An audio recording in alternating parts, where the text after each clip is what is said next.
اگر سچ بولو گے تو سچائی کی وجہ سے نیک بنتے چلے جاؤ گے. اور پھر حضور نے فرمایا سچائی نیکی کی طرف رہنمائی کرتی ہے اور نیکی انسان کو جنت میں لے جاتی ہے. سچائی کس طرف لے کر جاتی ہے؟ نیکی کی طرف. اور نیکی کس طرف لے جاتی ہے؟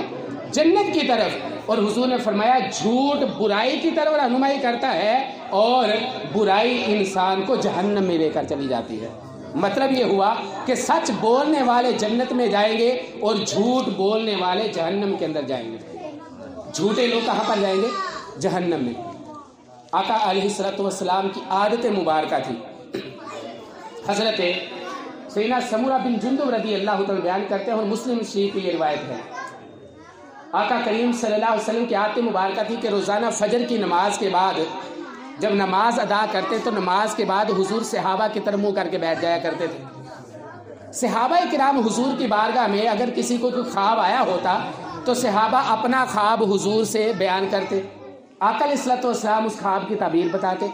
اور کبھی کبھی ایسا بھی ہوتا کہ خود تاجدار کائنات صلی اللہ علیہ وسلم اپنا خواب صحابہ کے سامنے بیان فرما دیا کرتے. اب آج الگ دن تھا کہ آقا علیہ الصلوۃ والسلام فجر کی نماز ادا کی ہے اور فجر کی نماز کے بعد حضور نے اپنا ایک خواب بیان کیا. حضور نے فرمایا رات میں نے دیکھا کہ میرے پاس کوئی دو فرشتے آئے ہیں. دو آنے والے آئے یعنی دو فرشتے آئے. اور آقا علیہ الصلوۃ والسلام فرماتے ہیں کہ انہوں نے مجھے اپنے ساتھ لیا اور مجھے سیر کروائی اور پھر ہم ایک جگہ پر پہنچے. آقا علیہ الصلوۃ والسلام فرماتے ہیں کہ میں نے دیکھا ایک شخص اوندے منہ لیٹا ہوا ہے یعنی الٹا اس کو لٹایا ہوا ہے اور دوسرا ایک شخص اس کے پاس کھڑا ہے. اب جس کو اوندے منہ لٹایا گیا ہے اس کے منہ کے اندر وہ جو پاس کھڑا شخص ہے وہ ایک کانٹا لوہے کا اس کے ہاتھ کے اندر ہے اور اس لوہے کے کانٹے جو چھری سے بھی زیادہ تیز ہے اس لوہے کے کانٹے کو اس کے منہ میں ڈالتا ہے اور منہ میں ڈال کر اس کو چیرنا شروع کر دیتا ہے اور چیرتے اس کی یہاں گدی تک لے آتا ہے. اور اس کے بعد پھر وہی کانٹا اس کے ناک میں ڈالتا ہے اور ناک میں ڈال کر پھر اس کو کھینچا جاتا ہے اور یہ کھینچتے ہوئے چیرا جاتا ہے اور چیر کر یہاں گدی تک لے آتا ہے. اس کے بعد پھر اس کانٹے کو اس کی آنکھوں میں ڈالا جاتا ہے اور آنکھوں میں ڈال کر پھر اس کو کھینچا جاتا ہے. آقا علیہ الصلوۃ والسلام نے فرمایا اس کو کھینچ کر یہاں سے بھی چیر دیا جاتا ہے اور چیر کر اس جگہ پر لے آیا جاتا ہے. پھر اس کے بعد عمل دہرایا جاتا ہے. دوسری طرف سے پھر کانٹا ڈالا جاتا ہے اور وہ کانٹا ڈال کر اس طرف سے کھینچا جاتا ہے گدی تک لے جایا جاتا ہے اور یہ سائڈ اس وقت تک ٹھیک ہو جاتی ہے.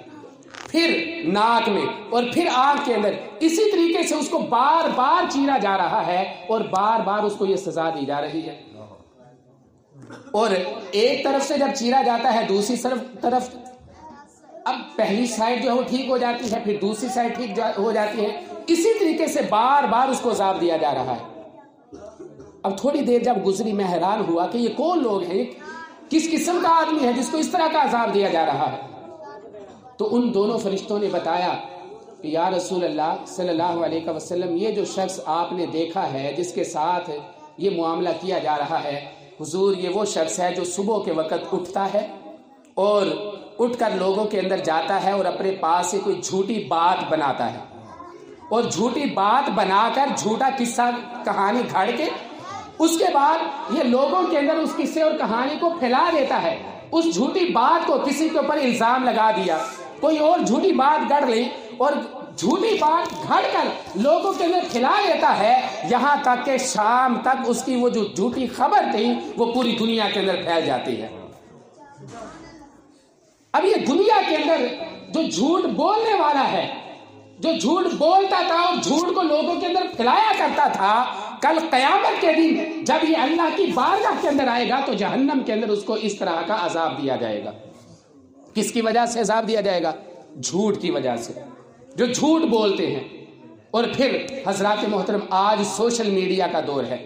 آج فیس بک کا دور ہے, آج ٹک ٹاک کا دور ہے, آج الیکٹرانک میڈیا کا دور ہے. عام شخص سے لے کر بڑے بڑے صحافیوں تک, عام آدمی سے لے کر بڑے بڑے لیڈروں تک ڈٹائی کے ساتھ جھوٹ بولے جاتے ہیں اور اس جھوٹ کو میڈیا عام کرتا ہے. آپ لوگ ویورز شپ کے چکر کے اندر شیئرنگ اور لائک کے چکر کے اندر جھوٹی باتیں اپنے پاس سے گھڑتے ہیں، جھوٹے الزامات دوسروں کے اوپر لگاتے ہیں اور پھر دھڑا دھڑ اس کو شیئر کیا جاتا ہے، اس کو آگے لوگوں تک پھیلایا جاتا ہے۔ اور جو حضور نے فرمایا کہ صبح کے وقت وہ جھوٹ بولتا ہے اور شام تک اس کا جھوٹ پوری دنیا کے اندر پھیل جاتا ہے۔ حضرات محترم، جھوٹ بولنا اور جھوٹ کو پھیلانا آج تو مشکل رہا ہی نہیں ہے۔ آج کسی کے اوپر بھی آپ بیٹھ کر الزام لگا دیں، صحافی دن رات ہم دیکھتے ہیں میڈیا کے اوپر بیٹھ کر جھوٹ بول رہے ہوتے ہیں، ہم عام لوگوں کو دیکھتے ہیں، اور جو جتنا بڑا جھوٹا ہوتا ہے آج کے دور کے اندر اتنا ہی زیادہ مشہور ہے ہمارے اندر، اتنا ہی زیادہ اس کو لوگ جو ہے وہ لائک اور شیئر کرتے ہیں، جتنا زیادہ۔ اور ایک اور حدیث مبارکہ کے الفاظ ہیں دوسری روایت کے اندر، تاجدار کائنات صلی اللہ علیہ وسلم نے فرمایا، یہ جو جس کے منہ کو چیرا جا رہا تھا بار بار، اس کی آنکھوں کو اور اس کے ناک کو چیرا جا رہا تھا، یہ کون تھا؟ حضور نے فرمایا یہ جھوٹے اور عوام کے اندر فتنہ فساد پھیلانے والے خطیب تھے۔ کون تھے؟ یہ وہ خطباء ہیں، خطاب کرنے والے لوگ کہ جو جھوٹ بولتے ہیں اور لوگوں کے اندر نفرت پھیلاتے ہیں۔ ایسے علماء، ایسے مبلغین، ایسے خطباء جو عوام کے اندر صرف فتنہ پھیلانے کا کام کرے، جو عوام کو آپس میں لڑانے کا کام کرے، دن رات ان کا کام یہ ہے کہ ایسی ایسی باتیں کہے کہ عوام آپس میں ایک دوسرے کے اوپر جو ہے وہ الزام تراشی کرے، عوام آپس میں لڑے، باتیں گھڑ کے دوسروں پر بلا تحقیق کے الزامات لگائے جاتے ہیں، بلا تحقیق کے دوسروں کے خلاف پراپیگنڈا کیا جاتا ہے، اور حضرات محترم نفرت کو عام کیا جاتا ہے۔ کیا یہ آج ہمارے اندر نہیں ہے؟ اور پھر ہمیں ایسے خطیبوں سے بچنا ہوگا، ایسے مبلغین سے بچنا ہوگا جو عوام کے اندر نفرت کا بیج بو رہے ہیں، جو عوام کو آپس میں لڑانے کا کردار ادا کر رہے ہیں، جس کو سننے سے آپ علماء سے دور ہو، جس کو سننے سے آپ اللہ کے نیک بندوں سے دور ہو، جن کو سننے سے آپ اللہ کے ولیوں سے دور ہوتے چلے جائیں۔ ایسے خطباء آپ کی دنیا کو بھی بگاڑ رہے ہیں اور آپ کی آخرت کو بھی بگاڑ رہے ہیں۔ ہمیں سوچنا ہوگا کہ کس خطیب کے پاس بیٹھنے اور اس کی باتیں سننے، چاہے وہ انٹرنیٹ کے ذریعے آپ تقریریں سنیں یا مساجد اور مدارس کے اندر تقریریں سنیں، جس عالم دین کو سن کر لوگوں کے بارے میں، خاص طور پر اللہ کے ولیوں اور اللہ کے نیک بندوں کے بارے میں آپ کے دل میں محبت پیدا ہو، ایسے خطباء کو لازمی سنا کریں۔ اور جن خطباء کو سن کر علماء کے بارے میں، اولیاء کرام کے بارے میں، نیک لوگوں کے بارے میں آپ کے دل کے اندر نفرت پیدا ہو، آپ علماء سے بدظن ہوتے چلے جائیں، آپ علماء سے دور ہوتے چلے جائیں، اللہ کے نیک بندوں سے دور ہوتے چلے جائیں، ایسے خطیبوں سے آپ کو بچنا ہوگا، ایسے مبلغین سے آپ کو بچنا ہوگا، ورنہ یہ آپ کو الگ کریں گے اور الگ کر کر جہنم کے اندر لے جائیں گے۔ حضرات محترم، ایک تو وہ لوگ جو عوام کے اندر بیٹھتے ہیں، اور حضور نے فرمایا جو سب سے زیادہ باتیں کرنے والا ہوتا ہے، باتونی شخص، بہت زیادہ باتونی شخص جتنا زیادہ باتیں کرنے والا ہوتا ہے اتنا ہی بڑا جھوٹا ہوتا ہے، کیونکہ باتیں کرے گا لوگوں کو خوش کرنے کے لیے تاکہ لوگ اس سے خوش ہوں۔ جب اس کو بات نہیں آئے گی تو پھر کیا وہ کرے گا؟ جب حقیقت پر مبنی اس کو باتیں نہیں آتی ہوں گی تو پھر کیا کرے گا وہ؟ حضور نے فرمایا پھر اپنے پاس سے جھوٹ گڑے گا، جھوٹ گھڑ کر لوگوں کے اوپر الزام تراشیاں کر کے جھوٹی کہانیاں بنائے گا، اور جھوٹی کہانیاں بنا کر لوگوں کے اندر پھیلانے کی کوشش کرے گا۔ اور پھر حضرات محترم، جھوٹ کی مختلف اقسام ہوتی ہے۔ اللہ کے بارے میں جھوٹ بولنا، اللہ کے رسول صلی اللہ علیہ وسلم کے بارے میں جھوٹ بولنا۔ ایک طرف تو وہ خطباء ہے کہ جو عوام کے اندر علماء کے بارے میں، اولیاء کرام کے بارے میں نفرتیں پھیلا رہے ہیں، دوسری سائڈ ان خطباء کی ہے جو جھوٹی کہانیاں گھڑ کر تاجدار کائنات صلی اللہ علیہ وسلم کی طرف منسوب کرتے ہیں۔ ایسے ایسے خطیب بھی میں نے خود سنے، اور ایک دو مرتبہ سنا، دوبارہ دل نہیں کیا ایسے خطیب کو سننے۔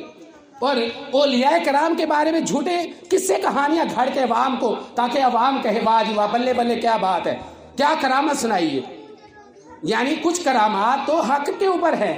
سچی کرامات بھی موجود ہیں، لیکن بہت ساری ایسی کرامات بھی گھڑ لی گئی جو گھڑ کر عوام کے اندر پھیلا دی گئی، جن کا تعلق اللہ کے اس نیک بندے کے ساتھ تھا نہیں، ان کو اپنے پاس سے گھڑ کر لوگوں کے اندر پھیلا دیا گیا۔ اور یہ کن کا کام تھا؟ یہ درباری مولویوں کا کام تھا، یہ درباری خطیبوں کا کام تھا کہ پیر صاحب خوش ہو جائیں، زیلا چنگیاں آن، پیر صاحب کے مرید جو ہے وہ خوش ہو جائیں کہ واہ جی واہ کیا بات ہے، پیر صاحب کی کیا کرامت بیان کی ہے، پیر صاحب کا کیا جو فضائل بیان کیے ہیں۔ اس طرح کے خطیب جو پیسے کی خاطر اپنے پاس سے حدیثیں گھڑتے ہیں، ایسے خطیب جو اپنے پاس سے گھڑ کر تاجدار کائنات صلی اللہ علیہ وسلم کی طرف باتیں منسوب کرتے ہیں تاکہ عوام خوش ہو، عوام کو خوش کرنے کے لیے نہ اللہ کا ڈر، نہ اس کے رسول صلی اللہ علیہ وسلم کی شرم، نہ حیا، صرف کیا ہے کہ دنیا کو راضی کرنے کے لیے جو اپنے پاس سے باتیں گھڑ کے عوام کے اندر پیش کرتے ہیں، ایسے لوگوں کے بارے میں بھی تاجدار کائنات صلی اللہ علیہ وسلم نے فرمایا من کاذب علی متعمدا فلیتبوأ مقعدہ من النار، کہ جس نے میری طرف جھوٹی بات منسوب کی وہ اپنا ٹھکانہ جہنم میں بنا لے، وہ اپنا ٹھکانہ جہنم میں بنا لے۔ تیسری چیز جو ہم تاجروں کے اندر، عوام کے اندر ہے، حضور نے فرمایا تاجر فاجر لوگ ہوتے ہیں، سب کے بارے میں نہیں فرمایا لیکن فرمایا تاجر فاجر لوگ ہوتے ہیں، یعنی گناہگار ہوتے ہیں۔ اب صحابہ کرام رضوان اللہ تعالی علیہم اجمعین نے عرض کی یا رسول اللہ کیا تجارت حلال کام نہیں ہے؟ تجارت کرنا کیا حلال نہیں؟ تو آقا کریم صلی اللہ علیہ وسلم نے فرمایا ہاں تجارت کرنا حلال طریقہ ہے، لیکن جو تاجر جھوٹ بولتے ہیں اور جھوٹ بول کر اپنا سودا بیچنے کی کوشش کرتے ہیں، حضور نے فرمایا ایسے لوگ گناہگار ہوتے ہیں اور اپنی آخرت کو برباد کرتے ہیں۔ اور پھر حضور نے فرمایا دو لوگ جب سودا کرتے ہیں آپس میں، سودا کرتے وقت آقا علیہ الصلوۃ والسلام نے فرمایا دونوں کے پاس اختیار ہوتا ہے، بیچنے والے کے پاس بھی اختیار ہوتا ہے اور خریدنے والے کے پاس بھی اختیار ہوتا ہے کہ یہ دونوں آپس میں سوچ بچار کریں، بیچنے والا اپنی چیز کو اچھے طریقے سے دوسرے کے سامنے پیش کرے اور خریدنے والا اس چیز کو اچھے طریقے سے جانچ پڑتال کر کے دیکھ لے۔ حضور نے فرمایا جب تک یہ آپس میں اکٹھے ہوتے ہیں اور سودا کر رہے ہوتے ہیں، حضور نے فرمایا ان کو اختیار ہوتا ہے۔ اب حضور نے فرمایا اگر جو بیچنے والا ہے جس چیز کو وہ بیچ رہا ہے اس میں کوئی عیب تھا تو اس کو واضح کر دیتا ہے بھئی اس میں یہ عیب ہے اور یہ اچھائی ہے، اس کی اچھائیوں کو بھی بیان کر دیتا ہے، اور جس سودے کو بیچ رہا ہے اس کے اندر جو خامی ہے، کمی ہے، حضور نے فرمایا اس کو بھی بیان کر دیتا ہے، اور سچ بولتا ہے، جھوٹ نہیں بولتا۔ تو حضور نے فرمایا اب اللہ تعالیٰ ان کے اس سودے کے اندر برکت عطا فرما دیتا ہے۔ اور اگر حضور نے فرمایا بیچنے والا جو عیب تھا اس عیب کو چھپا لیتا ہے اور جھوٹ بول کر اپنا مال بیچتا ہے، آقا علیہ الصلوۃ والسلام نے فرمایا اس کا مال تو بک جاتا ہے لیکن اللہ تعالیٰ اس کے اس مال میں سے برکت اٹھا لیتا ہے، برکت ختم کر دی جاتی ہے۔ حضرات محترم، آج پاکستان کی بنی ہوئی چیز ہم پاکستانی خود کیوں نہیں لیتے؟ چیز پاکستان میں بنی ہو ہم خود پاکستانی نہیں خریدتے، اور جاپان سے کوئی بھی چیز بنی ہوئی ہو، made in Japan, made in fly لکھا ہو تو ہم آنکھیں بند کر کے لکھ لیتے، اس کو خرید لیتے ہیں۔ وجہ کیا ہے؟ ہمیں اپنے اوپر اعتماد کیوں نہیں رہا اور دوسروں کی چیزوں کے اوپر ہم آنکھیں بند کر کے ان کو لے لیتے ہیں؟ وجہ کیا ہے؟ وجہ یہی ہے کہ ہم نے جو چیزیں بنائی تھی 2 نمبر بنائی تھی، ہم نے جو چیزیں بیچی تھی جھوٹ بول کر بیچی تھی، اور دوسروں نے جو چیزیں بیچی تھی وہ خالص چیزیں تھیں اور انہوں نے جھوٹ نہیں تھا بولا بلکہ سچ بول کر بیچی تھی۔ ان کا اعتماد بڑھتا گیا، پوری دنیا کے اندر ان کی مارکیٹ بنتی گئی اور ہمارا اعتماد جاتا رہا اور ہماری مارکیٹ پوری دنیا کے اندر خراب ہوتی گئی، معیشت تباہ ہو گئی، برباد ہو گئی۔ اور پھر ہم یہ کہتے ہیں کہ ملک پاکستان ترقی کیوں نہیں کرتا؟ چھوٹے سے لے کر بڑا، سیاستدانوں سے لے کر حضرات محترم ہمارے ممبروں تک جھوٹ ہی جھوٹ جو ہے وہ الا ماشاء اللہ، سب کی بات نہیں کر رہا، بہت اچھے لوگ بھی ہیں لیکن جھوٹ کثرت کے ساتھ پھیلتا چلا جا رہا ہے، جس کی وجہ سے آج ہم برباد ہوتے چلے جا رہے ہیں۔ اور پھر دوسرے ممالک کے اندر کوئی شخص ہمارے پاکستانی کے اوپر اعتماد کرنے کے قابل لائق نہیں ہم رہے کہ کوئی ہم پر اعتماد کرے۔ بتائیں کہ ہم پاکستانی، شرمندگی ہوتی ہے پاکستانی بتاتے ہوئے بھی لوگ جو ہے وہ شرمندہ ہو رہے ہیں کہ اپنے آپ کو بتائیں کہ ہم پاکستانی ہیں، کیونکہ کردار اس طرح کا ہم نے لوگوں کے سامنے پیش کیا۔ تو سیدنا صدیق اکبر